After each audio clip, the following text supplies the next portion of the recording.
कई सारे student and aspirant ऐसे होते हैं जिनको नेचर से बहुत प्यार होता है। इसी वजह से वो इंडियन फॉरेस्ट सर्विस में जाना चाहते हैं और इनका असली जज्बा तो तब देखने को मिलता है जब यूपीएससी सीएससी का प्रीलिम्स होता है। ऐसा इसलिए कहा जा रहा है क्योंकि यूपीएससी सीएससी के प्रीलिम्स का cut off Indian forest service के लिए बहुत ज्यादा होता है। आईएएस आईपीएस के लिए उससे बल्कि कम होता है। इसलिए इंडियन फॉरेस्ट सर्विस में जाने वाले जो एस्पिरेंट हैं वो प्रीलिम्स में बाकियों के मुकाबले और भी अच्छा नंबर लाते हैं, ज्यादा मेहनत करते हैं।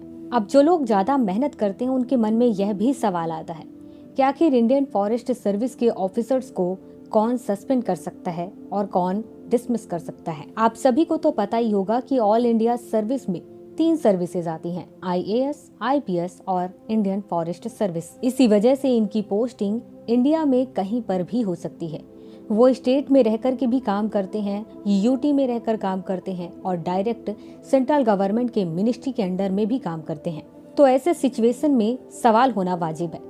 फिलहाल हम बात करते हैं कि आखिर सस्पेंड कौन कर सकता है। जब कोई इंडियन फॉरेस्ट सर्विस के ऑफिसर्स स्टेट में काम कर रहे होते हैं तो वहां पर उनके ऊपर कंट्रोल स्टेट गवर्नमेंट का होता है। कोई भी गलती होती है तो वहां पर सस्पेंड करने का अधिकार स्टेट गवर्नमेंट का होता है।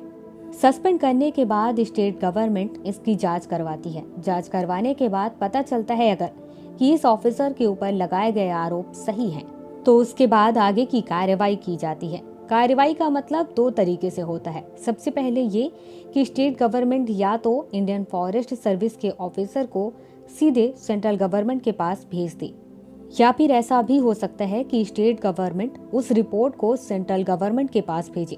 सेंट्रल गवर्नमेंट देखे उस रिपोर्ट को और अगर उसे ऐसा लगता है कि इस रिपोर्ट में कुछ खामियां हैं, दोबारा जांच की जानी चाहिए, तो फिर सेंट्रल गवर्नमेंट अपने हिसाब से दोबारा जांच करवा सकती है।